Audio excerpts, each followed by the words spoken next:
আসসালামু আলাইকুম everyone. Perfect jalebi তৈরি করতে চাইলে আজকে আমার রেসিপিটি ফলো করতে পারেন।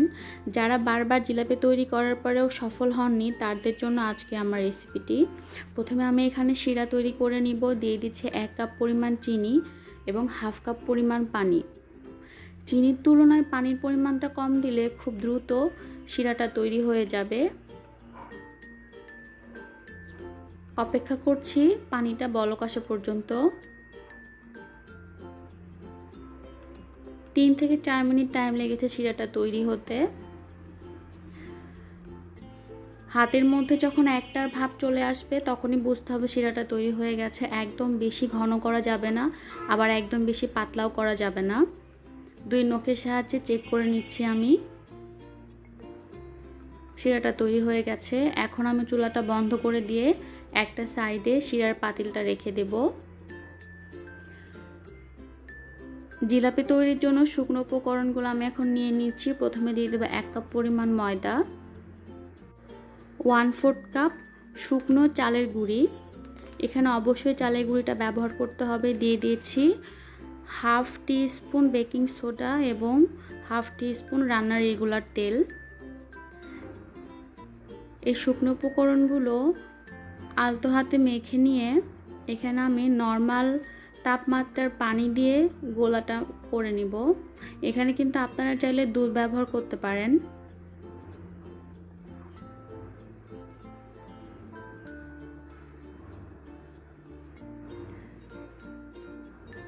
জিলাপি তৈরির ক্ষেত্রে অবশ্যই জিলাপি যে ব্যাটারটা এটা অনেক স্মুথ হতে হবে। অল্প অল্প করে পানি দিয়ে ব্যাটারটা সুন্দর মতো তৈরি করে নিতে হবে। একবারে বেশি পানি দেওয়া যাবে না, সময় নিয়ে ব্যাটারটা তৈরি করতে হবে, এতে করে জিলাপিগুলো ভালো হবে। আমার এখানে 5 থেকে 7 মিনিট টাইম লেগেছে ব্যাটারটা তৈরি করতে। এই পর্যায়ে এখন দিয়ে দিব হাফ টি স্পুন ভিনেগার। আমাদের সবার বাসাতে কিন্তু ভিনেগারটা থাকে, এখানে অবশ্যই ভিনেগার ব্যবহার করতে হবে। ভিনেগারটা ব্যবহার করলে জিলাপিগুলো দীর্ঘক্ষণ মুচমুচে থাকবে। এখন আমি ভালোভাবে আবার মিক্সড করে নিচ্ছি। অনেকেই কিন্তু ইনো বা টক দই দিয়ে জিলাপি তৈরি করে, কিন্তু আমি অনেকভাবে ট্রাই করে দেখেছি।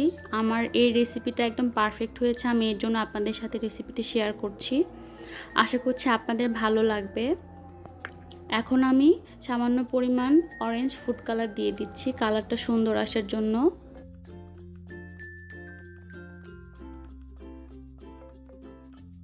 আজকে আমি জিলাপিটি তৈরি করব পাইপিং ব্যাগের সাহায্যে। আমি এখানে একটি পাইপিং ব্যাগ নিয়েছি। আপনারা চাইলে কিন্তু প্লাস্টিকের যে কোনো ব্যাগ বা পলিথিনের মধ্যে করেও কিন্তু জিলাপি তৈরি করতে পারেন, অথবা প্লাস্টিকের বোতলের মধ্যে ভরেও তৈরি করতে পারেন।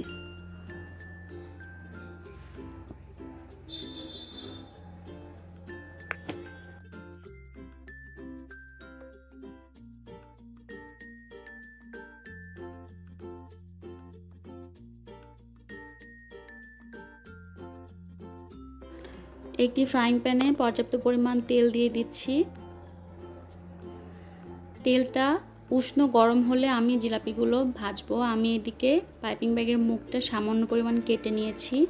এখন আমি জিলাপিগুলো ভাজবো। জিলাপির শেপ দিয়ে দিচ্ছি। যদিও আমরা কিন্তু প্রফেশনাল না, মাঝে মাঝে বাসায় তৈরি করি, জিলাপির প্যাচগুলো কিন্তু অতটা সুন্দর হচ্ছে না।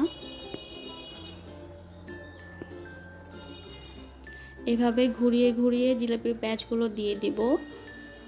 জিলাপিগুলো কিন্তু এই পর্যায়ে নরম আছে। জিলাপিগুলো এমনভাবে ভাজতে হবে যেন উপরটা শক্ত হয়ে যায়।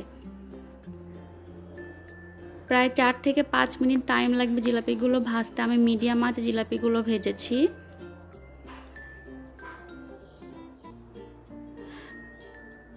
জিলাপিগুলো আমি উল্টিয়ে দিচ্ছি। জিলাপির কালারটা একটু ডার্ক হয়ে আসলে আমার জিলাপিগুলো ভাজা হয়ে যাবে। কাঁটা চামচের সাহায্যে জিলাপির উপর দিলে কিন্তু বোঝা যাবে জিলাপিগুলো শক্ত হয়ে গেছে। কারণ জিলাপিগুলো উপরটা শক্ত না হলে কিন্তু শিরাতে দেওয়ার কিছুক্ষণ পরে জিলাপিগুলো নরম হয়ে যাবে, দীর্ঘক্ষণ কিন্তু মুচমুচে থাকবে না।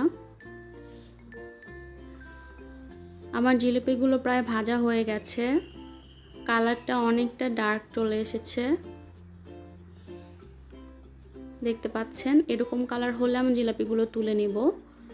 জিলাপিগুলো তোলার সঙ্গে সঙ্গে কিন্তু শিরার মধ্যে দিয়ে দিতে হবে গরম অবস্থায়।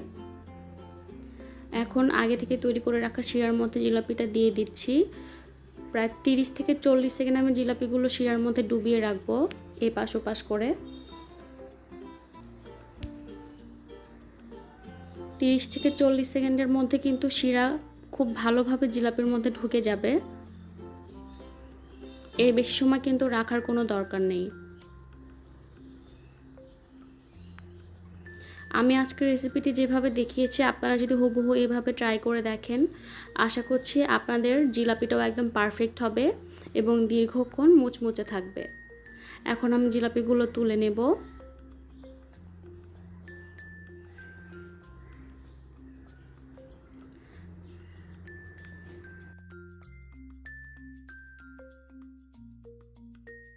এভাবে আমি সবগুলো জিলাপি শিরার মধ্যে দিয়ে ভালো মতো ডুবিয়ে নিচ্ছি। এতে করে জিলাপির মধ্যে ভালো মতো শিরাটা ঢুকে যাবে। আমার জিলাপিগুলো কিন্তু তৈরি হয়ে গেছে। অবশ্যই কমেন্ট করে জানাবেন আমার রেসিপিটি আজকে কেমন লেগেছে। আমার রেসিপিগুলো ভালো লাগলে লাইক, কমেন্ট এবং শেয়ার করে আমার পাশে থাকবেন। আমি একটি জিলাপি ভেঙে দেখিয়ে দিচ্ছি কতটা ক্রিস্পি হয়েছে। দেখতে পাচ্ছেন।